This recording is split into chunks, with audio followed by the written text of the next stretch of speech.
एक समय की बात है। एक गांव में एक परिवार रहता था। उस परिवार में रामलाल, उसकी पत्नी रामवती, उनका बेटा राहुल और बेटी सरला रहते थे। राहुल पढ़ने में बहुत होशियार था। उसने अपने कॉलेज की पढ़ाई शहर में रहकर ही की थी। राहुल को एक दिन अमेरिका से नौकरी का ऑफर आता है। वो बहुत खुश होकर सबको ये खबर देता है।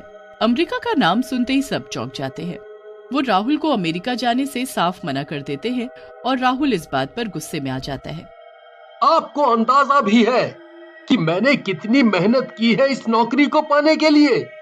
मुझे ये नौकरी मिली है, वो भी इतने लोगों में। आप लोगों को तो खुश होना चाहिए कि अब हमारे दिन अच्छे हो जाएंगे। हाँ। राहुल की इस बात से कोई खुश नहीं होता। सब उसको जाने से मना कर देते हैं, पर राहुल किसी की नहीं सुनता। वो एक हफ्ते बाद ही अमेरिका चला जाता है। अब वो वहाँ बड़ा ही खुश होता है। उसका ऑफिस भी बहुत अच्छा होता है। ऑफिस में राहुल को एक एलिजा नाम की लड़की पसंद आती है। दोनों पहले काफी अच्छे दोस्त बन जाते हैं। उसके बाद राहुल एलिजा को एक दिन शादी के लिए पूछ लेता है। एलिजा भी राहुल को पसंद करती है और उसे हाँ कर देती है। राहुल ये बात बताने के लिए एक दिन घर पर फोन करता है, पर उसके कुछ बोलने से पहले ही उसकी माँ ही एक लड़की का जिक्र करने लगती है। अरे माँ, मैं कहाँ गांव की लड़की के साथ रह पाऊंगा। चुप हो जा। हमने तुझे विलायत इसलिए नहीं भेजा कि तू ये सब बातें करे। शादी तो तेरी वहीं होगी जहाँ हम चाहेंगे। राहुल अपनी बात बोल ही नहीं पाता और फोन रख देता है। उसके बाद राहुल अमेरिका में ही एलिजा से चुपके से शादी कर लेता है। दोनों बड़े ही खुशी खुशी साथ रहने लगते हैं। काफी महीने ऐसे ही निकल जाते हैं। फिर एक दिन राहुल के घर से उसकी बहन सरला का फोन आता है। भैया, अब आपका कोई बहाना नहीं चलेगा। अब तो आपको आना ही पड़ेगा। क्यों भाई, ऐसा क्या हुआ है? भैया, अगले महीने मेरी शादी है। आप बस जल्दी से टिकट करवाओ और गांव आ जाओ। अरे वाह, ये तो बड़ी खुशी की बात है। मैं आज ही आने की टिकट करवाता हूँ। What happened, Rahul? Is everything okay? Yes, yes. We are going to India. My sister is getting married. Oh wow! वहाँ तो बहुत मजे आएंगे। राहुल अपने साथ एलिजा की भी टिकट करवा देता है और उसे अपने साथ गांव ले जाने का सोच लेता है।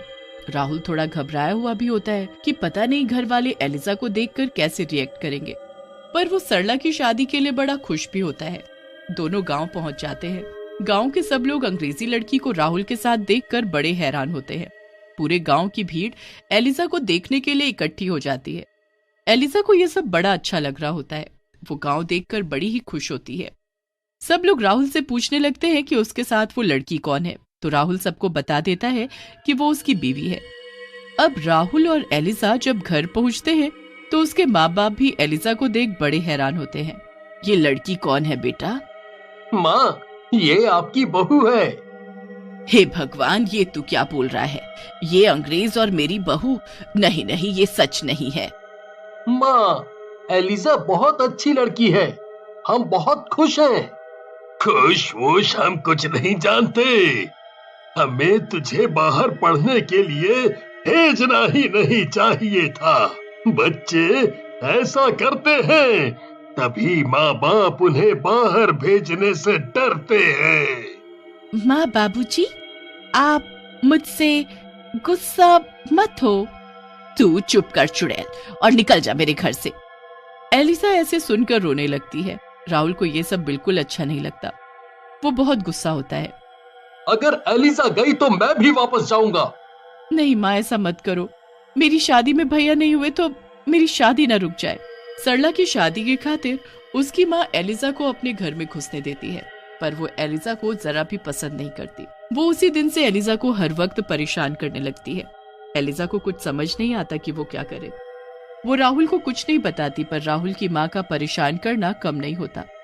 वो तो एलिजा से इतनी नफरत करती है कि एक दिन वो एलिजा को कुएं पर पानी भरने भेजती है।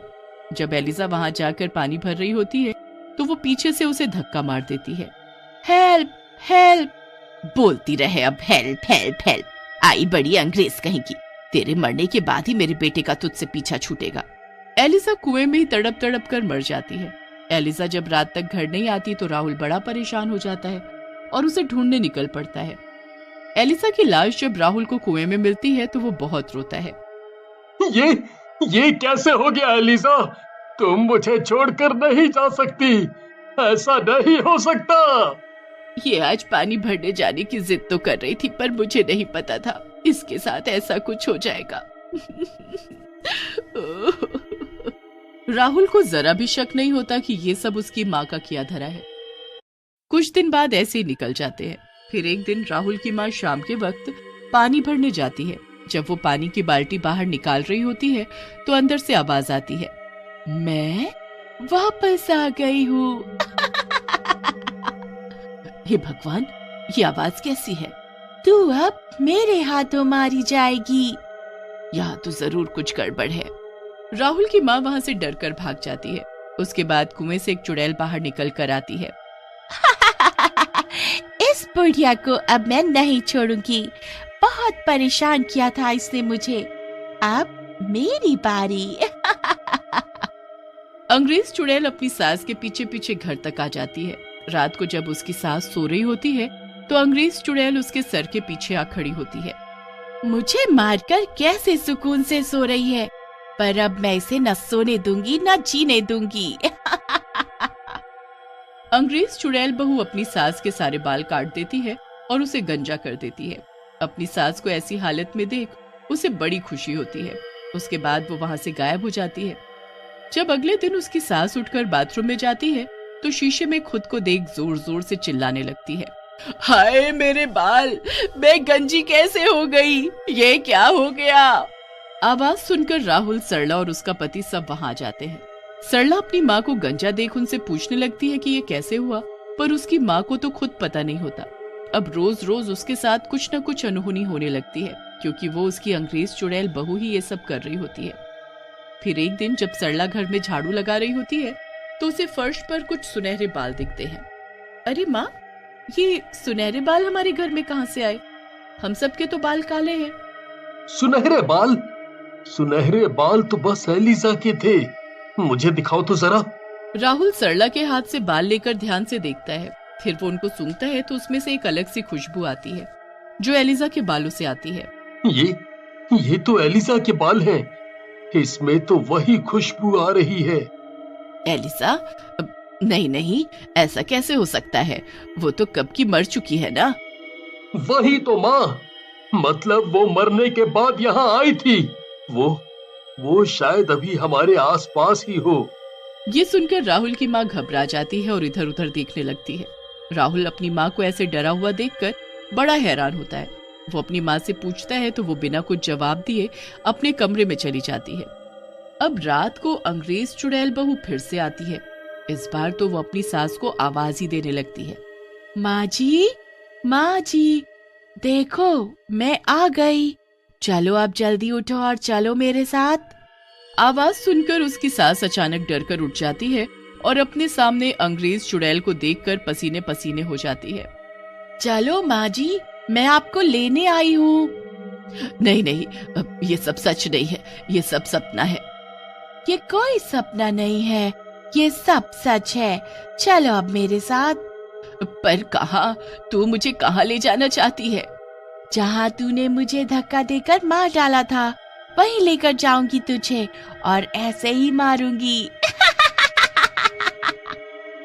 नहीं, ऐसा मत करो, मुझसे गलती हो गई, मुझे माफ कर दो। चुड़ैल अपनी सास को डरा धमका कर कुएं पर ले जाती है। उसके बाद वो चुड़ैल अपनी सास को धक्का देने लगती है कि तभी राहुल अपनी माँ को गिरने से बचा लेता है। राहुल मेरा बेटा, अच्छा हुआ तू आ गया, मुझे बचा ले। नहीं, हटो दूर, मैं इस औरत को मार कर रहूंगी। पर क्यों? क्या किया है इन्होंने? इन्होंने मुझे इसी कुएं में पानी लेने के लिए बाहर से भेजा और फिर धक्का दे दिया। मैं तड़प तड़प कर मर गई। क्या ये सच है माँ? मुझे लग ही रहा था कि कुछ ना कुछ गड़बड़ जरूर है। घर में सुनहरे बाल मिलना और फिर आपका ऐसे डरे डरे रहना। उस दिन से मैं हर वक्त आपके ऊपर नजर रखे हुए था और आज सच सामने आ गया। ऐसा क्यों किया आपने माँ? ऐसा क्यों किया? बेटा मैंने तो तेरा इस अंग्रेजन से पीछा छुड़ाने के लिए ये सब किया था।